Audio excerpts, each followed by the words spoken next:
So two quick questions today, Bruno. And the first one I'm going to ask you, and it's just a touch base. So we've done this question before, but it bears reminding every couple of months. And it's just a question to go through in general. What does an eviction look like within the South African context? So an eviction could be a very, very daunting experience, and it's important to understand the different levels that the eviction process goes through so that you can prepare yourself, especially if you have to undertake an eviction. Now, the first step is normally to give notice to the occupier. So if you speak about evictions within the leasing landscape, there would be a tenant on the property, potentially hasn't paid the rental that's due, and you'd want to give notice and inform them of the breach of the lease agreement and that you intend to cancel the lease agreement within 20 business days, usually, affording them an opportunity to pay any arrears that might be due. So that's usually the first step. We call it phase one in practice. So if you approach an attorney like myself and we speak about phase one, this is normally when you send out notices that are, yes, of a legal nature, but not necessarily part of the court process. As part of phase one, if the tenant or occupier fails to vacate, fails to pay the arrears, a second notice is then sent cancelling the lease agreement and asking them to vacate the property, demanding them to vacate the property. Now, there's often some confusion where clients approach us and ask us to send out an eviction notice. Now, an eviction notice is not a court order that is ordered by the court forcing an occupier to vacate the property. The eviction notice normally is a letter, simply a letter, after the period has lapsed, that informs this occupier and this tenant that he's breached, that the lease is now cancelled, and that they have to vacate the property.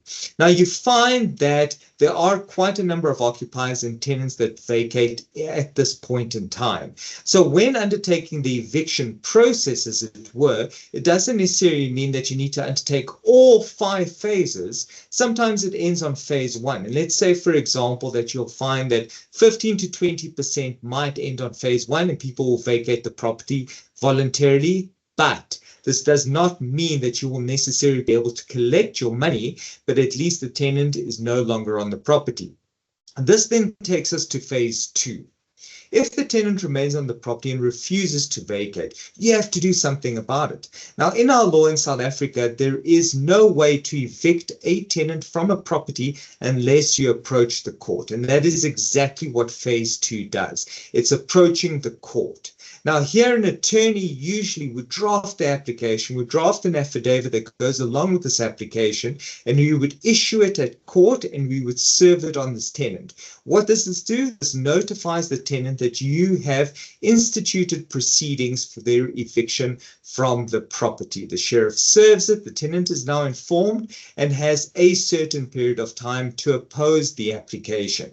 Now, again, I have to pause here. What does this mean? Now, once you instituted the eviction application, now the tenant becomes aware of this.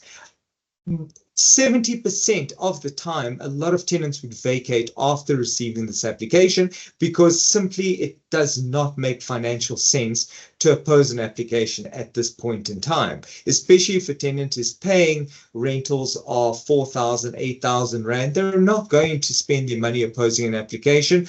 But again, this is not, although we see it more commonly that people will vacate, there are tenants that will oppose. So please do not think that simply by serving the application, you will be able to secure the tenant vacating the property.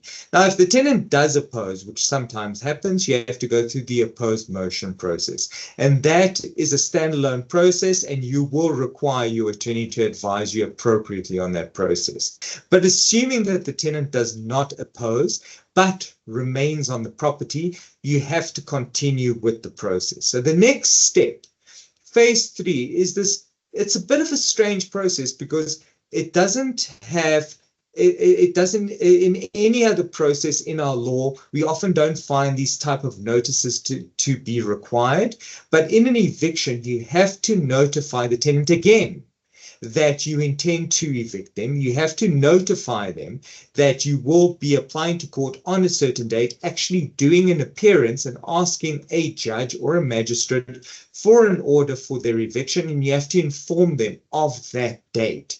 Now, this is an additional process because most of the time you simply serve a notice of setting down the matter, but here specifically you inform them of their rights. So it's very similar to the criminal process where when a person gets arrested, just to make sure they know their rights, they are informed of it upon the point of arrest. So this is a very similar process. It just advises people of their rights. Now, why this exists is because sometimes there are very complex evictions, like farm areas, for example, where advising each and every person of their rights might be particularly difficult. So one may find that there's a special way of giving out this notice. And this is why you have to go to court, request the court for a directive on how you're going to advise them again of their rights, and you're going to serve this notice on them in order to set it down for hearing. And that brings us to phase 4, which is the actual hearing of the application.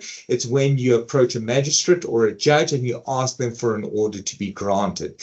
Now, again, unfortunately, there have been times where this process is delayed by way of a postponement. So please do not assume that simply by reaching phase 4 with your attorney that the order will be granted, because it is upon this instance where sometimes the tenant does approach the court very last minute and suddenly they advise the court that there is opposition to the application. So just be warned that you have to follow out the whole process. There may be some delays if the tenant decides to oppose, but again, that's each case would have its own circumstances. And the last phase is phase 5. Now, presuming that the magistrate or the judge has granted the order, phase 5 is the execution of the order.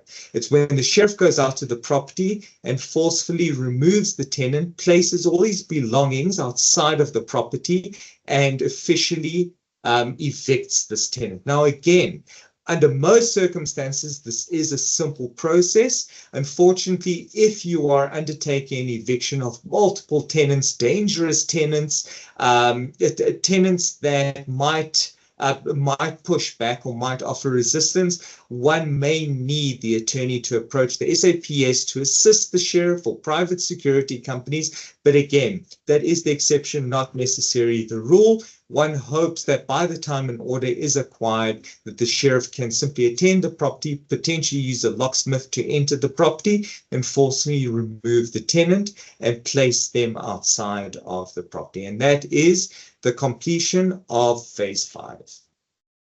Perfect. Thank you for that, Bruno. Cool.